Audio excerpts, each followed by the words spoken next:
What is up, guys? It's your boy Breaking News Cacus, and today Bungie just dropped a massive new article detailing the weapon balance changes arriving in the upcoming Season 23. This is absolutely gonna change the meta, and so let's get started. But just before we do, Honkai Star Rail is absolutely popping off right now, one of the most popular games out there. But why? Well, I'm going to ask my friend Mtash, who covers the game. Mtash, why do you love Honkai Star Rail? You know, I always like the combat. They've always got new events going on, but I really love the hot new anime characters they add. The newest one, you've got to see. She's got the thickest. Anyways, Honkai Star Rail is a multi-platform space fantasy RPG from Hoyoverse, the makers of Genshin Impact. And it's now available on the PlayStation 5. Simply search it up in the store, and it has data sync across PC, mobile, and PlayStation clients. We've also got the version 1.4 update with new story content, 2 new maps, as well as the launch of the Ethereum Wars, where you can grab your favorite monster and pit it up against another. Also, 10 free gifts await you if you log in for 7 days to get 10 free Star Rail special passes, and you can use them to draw Jingliu or Topaz. Jingliu is a powerful ice and destruction DPS character who transforms to fight. Once she takes off her blindfold, it's all over for your enemy. Now, Topaz is actually a duo character with Numbi. It's a fire/the hunt character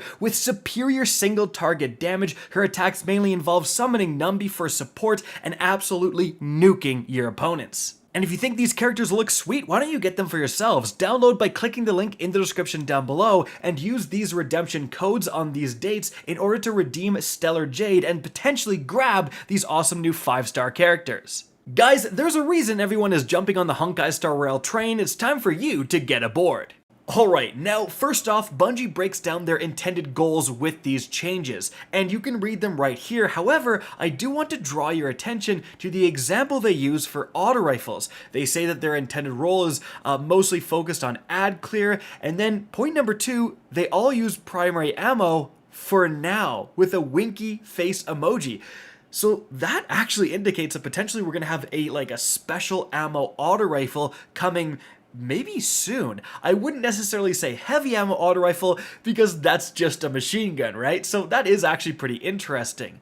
In any event, moving on from there, guys, let's talk about these changes. So first of all, in terms of general changes, Bungie says we discovered a couple of weapons with mistimed ammunition loading animation. So they updated the Drang and the Zayuli's Bane to correct that. Now, then we have auto rifles. They say auto rifle DPS is generally in a pretty good place, but they are lagging slightly behind when it came to damage against minor combatants. So they've increased damage against red bar combatants by 10%.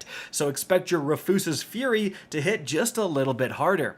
Moving on from there, for pulse rifles. So what they've done here is increase the damage against minor red bar and major orange bar combatants by 12.5%. This is actually a pretty big deal, especially if it applies to exotic pulse rifles that are already hitting extremely hard.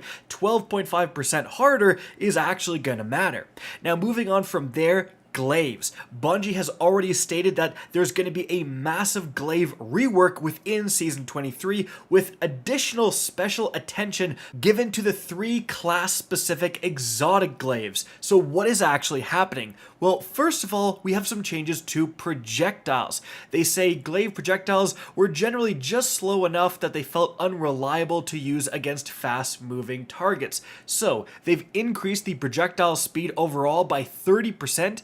They've increased the projectile damage in PvE by 25%, pretty big value, and they've decreased the projectile damage in PvP. So here's how it breaks out.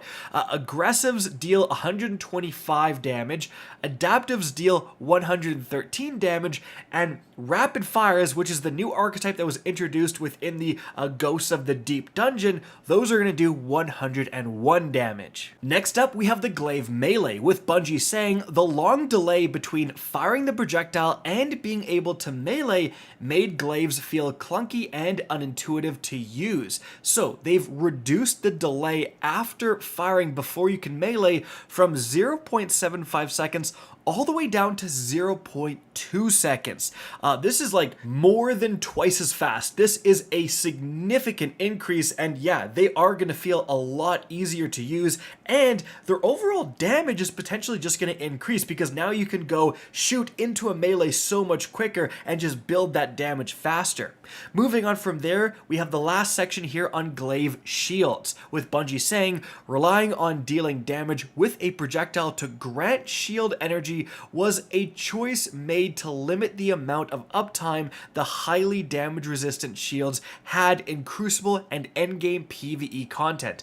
Unfortunately, it effectively gated a significant portion of the weapon's effectiveness and made using Glaive without energy feel like you were wielding half a weapon. So here's the changes. They've made the shield energy now recharge passively when the Glaive is held at a rate of 1% per second, and they've set up the base Glaive shield damage resistance to be tiered in PvP. So the base Glaive shield damage resistance remains at 50%, and damage resistance against primary ammo, weapons, and melee attacks has been reduced to 30%. Now, 1% per second doesn't seem like a lot, like having to wait nearly a minute to get half of your shield. However, I think this is combined with the fact that you can still gain shield energy for shooting your Glaive. So you have this passive recharge and the ability to get it very fast by using your ammo. But again, it's not leaving you completely screwed if you're out of ammo. So very interesting change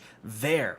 Now, moving on from there, guys, sniper rifles. This is actually, I think, going to be a big one. They've increased the sniper rifle PvE damage with a flat buff of 15%. And they say this also applies to exotic sniper rifles that use heavy ammo.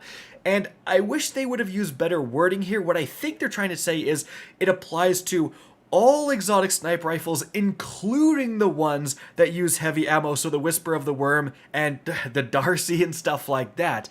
So 15% straight increase. That is as much as Vorpal Weapon is providing on a special, right? That's, I think the Frenzy bonus is around 15%. So that, again, is pretty significant in terms of sheer damage output increase. So we're really going to have to, potentially get some God Roll sniper rifles out of the vault and ready for Season 23. Now, moving on from there, they have a bunch of changes to specific exotic weapons. And first off, we have the Vex Mythoclast. This thing was absolutely crushing when it first came out. It was nerfed quite a bit, and now it's being buffed. So here's what they're doing. They've increased the damage versus red bar combatants by 10%. Okay, sweet. Bosses by 25%, and champions by 200%, but only when in the linear fusion rifle mode. And all I can say is, guys, I am very, very sad this change is coming next season, because right now we have unstoppable fusion rifles, which does apply to the Vex Mythoclast, even though it's a primary. Oh, it would be so good with these changes right now in stuff like solo lost sectors. But moving on from there, we have the Revision 0. So they've increased the damage versus champions by 100%. Now this has intrinsic anti-barrier. I already have used it in stuff like Grandmasters, and it's pretty darn good. So just getting this massive damage increase for champions, yeah, this thing is absolutely going to slap in PvE.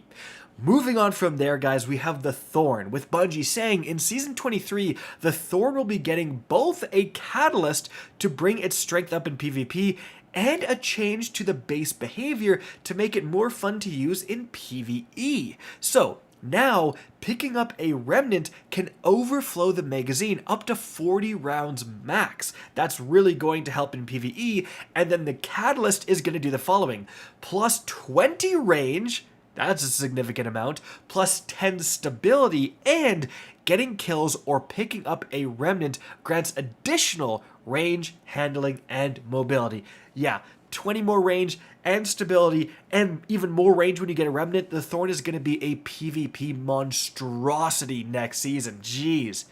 Moving on from there, specifically, Bungie talks about the class exotic glaives. So they say, alongside the glaive rework mentioned above, we have also done some tuning on the class exotic glaives introduced in the Witch Queen. The below changes are for all 3 glaives to make using their exotic functionality both more forgiving and more understandable. So it now grants 1 ammo when you activate the perk, so you can use it even if you're out of ammo. Very interesting. And it no longer passively drains shield energy when you special reload to activate the perk. And it's no longer deactivated by reloading or stowing the weapon. Sorry if I sound a little bit nasally here, guys. I'm congested as all heck. Now, moving on from there, specifically to the Edge of Intent, which is the exotic glaive for the Warlock, they've changed the effect of its healing turret projectiles to grant cures and provide restoration. They've increased the AoE radius to 8 meters to benefit more nearby allies, and they've increased its magazine size from 4 to 5. Now, for the Edge of Action, the Titan glaive, passing through the bubble now grants bonus reload speed, handling, and a small amount of stacking bonus damage in addition to the overshield, and reduced the health of the bubble from 8,000 down to 2,400 to account for the increased uptime and improved effects. So this is actually a huge deal. Like, the fact that you can just go through the bubble and get these effects rather than just having to sit in the bubble, that could actually make it quite viable. Now, moving on from there, for the Edge of Concurrence for the Hunter, they're making it so that Lightning Seeker now jolts targets on impact, and they've reduced the direct hit damage of Lightning Seeker to account for the free ammo granted. And frankly, all of those changes sound pretty good, especially when they're all combined with one another. I do expect glaives to see more play starting next season, especially when Bungie does a big change like this, guys. They usually have like glaive-specific seasonal artifact perks as well to even further encourage you to use that stuff. Now, moving on from there, for the Osteo Striga, it's actually getting a nerf here, guys. So what Bungie is doing is that they've removed the SMG damage bonus scaler that was affecting the poison damage. This brings the Osteo Striga poison down to match the standard necrotic grip poison, although as an exotic it will still deal 40% bonus damage against minors. So a little bit less damage from that poison. It is unfortunate there. Moving on from there, the Salvation's Grip. They say they've placed a speed limit on the detonation when damaging stasis crystals. This will help prevent the detonation from being able to shatter too many crystals on a single frame, which could sometimes kick the player to orbit with an error code. Okay. Moving on from there, for the Winterbite, another glaive here. They said we did not want to leave the Winterbite out of the glaive improvement pass, so they've increased the detonation damage of the large projectile by 25%, and the self-damaging blast radius has been halved, and the self-damage has been reduced, so you're less likely to hurt yourself. Moving on from there, guys, we have some changes to perks here. For the Danger Zone perk, we made a small change on how Danger Zone works on rocket launchers. You can figure it out for yourself when Season 23 drops. Okay, you know, I'll be there for you guys. When I figure it out, it'll be in a video. Next up, for the Heavy Grip, we discovered that the Heavy Grip perk was slightly increasing incoming flinch. This was not intended, so we removed it. Sweet. And then for Precision Instrument, the difference between Precision Instrument and Enhanced Precision Instrument was barely noticeable in practice, so we wanted to differentiate the two a bit. We increased Enhanced Precision Instrument damage bonus at max stacks from 26% up to 30%. Then, guys, for Kinetic Tremors, Bungie says we wanted to make the activation required more consistent across archetypes, so we changed the number of hits needed to trigger it on some weapons. So, for Pulse Rifles, Common reduced from 12 to 11, Enhanced increased from 9 to 10. Then for Non-Burst Sidearms, Common reduced from 12 down to 8, Enhanced reduced from 9 down to 7. Guys, certainly the Buzzard is actually a non-burst item that can get Kinetic Tremors. only needing 8 hits to trigger, like that actually could be not bad. Moving on from there, guys, in the section called Future. So this is going to be in the Season 23 mid-season patch and in the patch that will launch with the Final Shape expansion. So in the near future, bow tuning in PvP and additional weapon tuning for checkmate aimed at promoting a better diversity of weapons. And the far future, first of all, the Necrochasm will be getting a buff to extend the duration of the poison damage over time effect it applies from the Cursed Thrall explosion.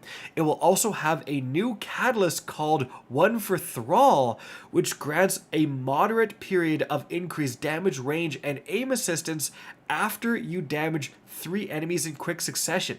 Damaging 3 more enemies while the perk is active refreshes the timer. But a new catalyst, like, do they mean buffing the existing catalyst or getting a completely new catalyst that you now have to go back into the raid and earn? Very interesting. Then we have buffs to Truth, Colony, and Dead Man's Tale, as well as other exotic weapons, and heavy grenade launchers will get a substantial inventory buff. So, hey, hang on to any Godroll heavy grenade launchers you may have. Guys, that is it for the video. Hope you enjoyed and found this informative. If you did, please remember to help me out by simply rating and especially sharing this video. If you guys want to see more Destiny 2 content similar to this, don't be afraid to slap that subscribe button. If you want to get in touch with me and keep up to date with the latest channel activity, the best way is to follow me on Twitter at RickCacus. That is linked in the description down below.